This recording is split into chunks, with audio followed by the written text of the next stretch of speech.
Yo soy Juliana Alarcón, residente de primer año. Entonces, el caso clínico que les traigo hoy es una mujer de 55 años. Como antecedente tenía un hipotiroidismo y un antecedente de un tumor de base de cráneo, específicamente un cordoma de Clivus, que estaba en seguimiento ambulatorio por neurocirugía extrainstitucional. La paciente hace una recaída, consulta a nuestra institución y los neurocirujanos le toman una primera imagen el 27 de septiembre del 2021. Esta es la primera imagen que le toman. Aquí quería mostrarles en estas imágenes por resonancias en unos cortes axiales. En esta primera imagen en una secuencia de T2, quería mostrarles, esta es la lesión pues adicional que se encuentra, que es una masa bien definida, que se comporta hiperintensa en esta secuencia, que adicionalmente desplaza los vacíos de señal de la arteria carótida interna y externa anteromedial y de la yugular interna posterolateral. Cuando miramos esa misma masa en las secuencias de T1 vemos que tiene un comportamiento hipointenso y en esta secuencia en T1 con saturación grasa posterior a la administración del medio de contraste vemos que tiene un realce vívido y relativamente heterogéneo.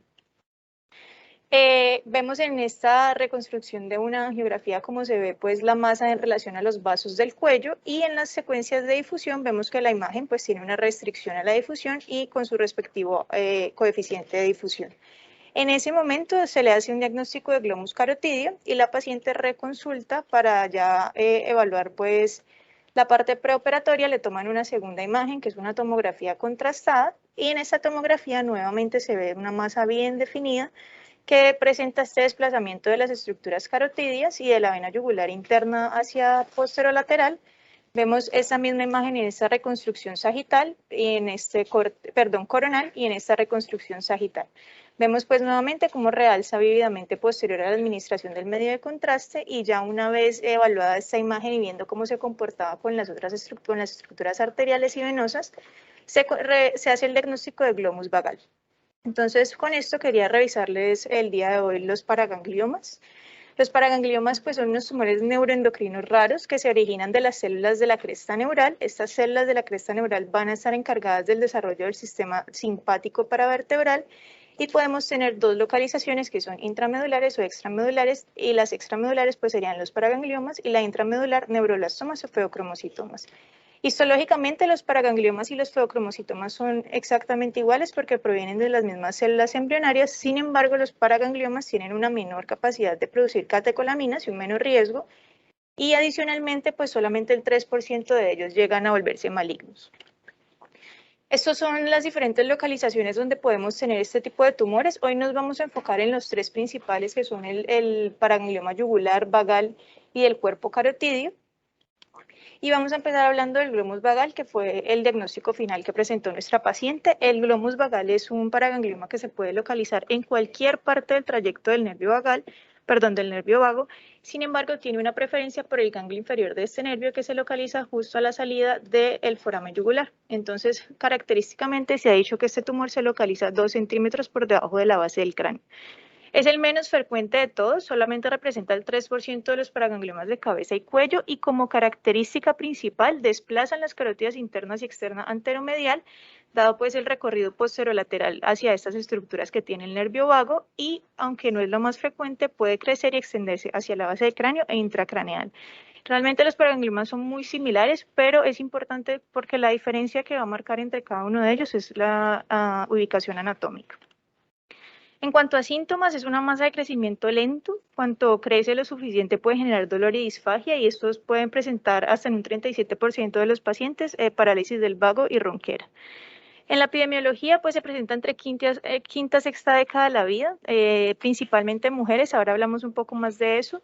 Y las imágenes que nos van a servir para abordar estos tipos de tumores pues van a ser tres principalmente, que son la tomografía, la resonancia y los estudios angiográficos.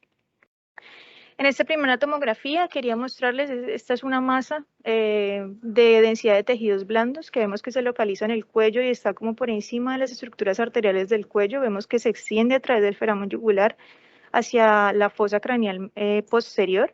Esta es una tomografía con medio de contraste, vemos como es una imagen que realza pues vívidamente. Y en esta tomografía, en un corte axial, en una ventana de hueso, vemos cómo adicionalmente genera esta erosión de la porción petrosa del hueso temporal. Estas masas como características son masas bien definidas, su densidad es similar a de tejidos blandos. Como característica principal es que tienen un realce homogéneo posterior a la administración del medio de contraste, pero cuando hay microhemorragias o trombosis intramurales puede llegar a presentar un realce más heterogéneo. En resonancia, todos los paragangliomas tienen el mismo comportamiento, son hipointensos en el T1 y hiperintensos en el T2 y tienen un patrón en sal y pimienta porque son imágenes hipervascularizadas que tienen en su interior pues, múltiples vasitos que nos van a generar unos vacíos de señal, que es lo que vamos a ver en las secuencias de resonancia. Entonces, en este corte axial de una resonancia en una secuencia de T2, vemos esta imagen que se comporta hiperintensa. Dentro de ella vemos todos estos vacíos de señal, que son los vasos que están dentro de la lesión. Y como característica del glomus vagal, vemos cómo desplaza la carótida externa y la carótida interna hacia anteromedial. Y en esta imagen de T1 posterior a la administración del medio de contraste, vemos una de las características típicas de los paragangliomas, y es que tienen un realce vívido y homogéneo. Aunque esto no es lo más frecuente, igual quería mostrarles porque se puede pasar que los glóbulos vagales se extiendan intracranealmente. En estas secuencias de resonancia de T1 posterior a la administración del medio de contraste vemos esta lesión pues con este realce intenso que se mete hacia la fosa craneal posterior. Aquí sale por el foramen yugular y aquí ya vemos cómo se extiende hacia el cuello pues con sus múltiples vacíos de señal interiores que representan los vasos característicos de esta lesión. Y los estudios angiográficos, aunque no son para definir qué tipo de glomus es, sí son ideales para el abordaje quirúrgico, planear la embolización previa a la cirugía, por lo que es muy importante pues conocer que también se deben realizar estos exámenes. En esta reconstrucción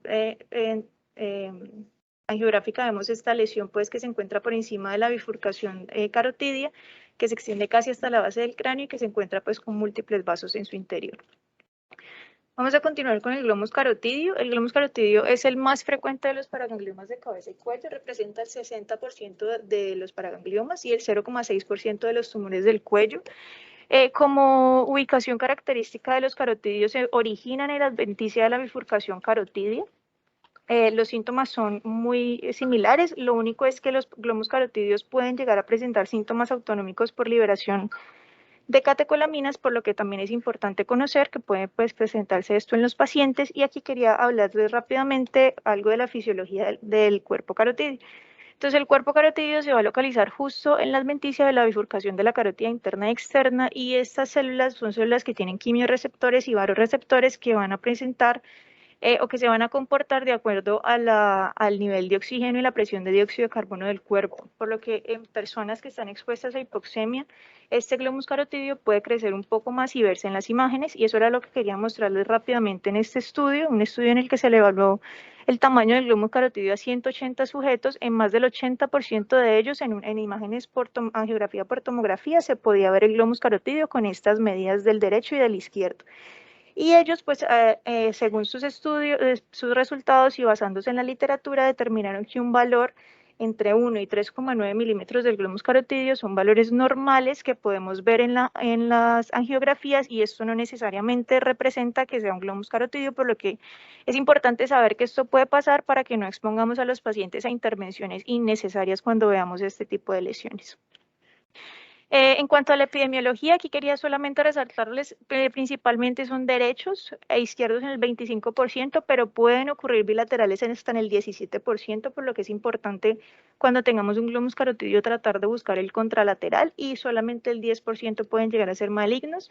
Las mujeres son las principalmente afectadas porque las mujeres tenemos un nivel de hemoglobina más bajo, eso nos hace un poco más sensibles a la hipoxemia, y nuestro glomus carotidio puede llegar a presentar pues estas alteraciones más frecuentes. Esto es solamente la clasificación va a depender de qué tanto abrace el tumor pues a las carótidas internas y externas. Y las imágenes son similares, el comportamiento en cuanto a densidad es muy similar, nuevamente solamente los diferencia la localización. En estas imágenes por tomografía con contraste, en esta imagen axial vemos el signo típico del glomus carotidio, que es el signo de la lira, donde hace un desplazamiento de la carótida externa hacia anterior y de la carótida interna hacia posterior, y nuevamente su realce pues vívido y homogéneo. Y en este corte sagital vemos la relación con la bifurcación de las carótidas. Importante buscar nuevamente los tumores contralaterales, cuál es el tamaño del tumor y cuál es su relación con las estructuras óseas, porque es importante para el abordaje quirúrgico.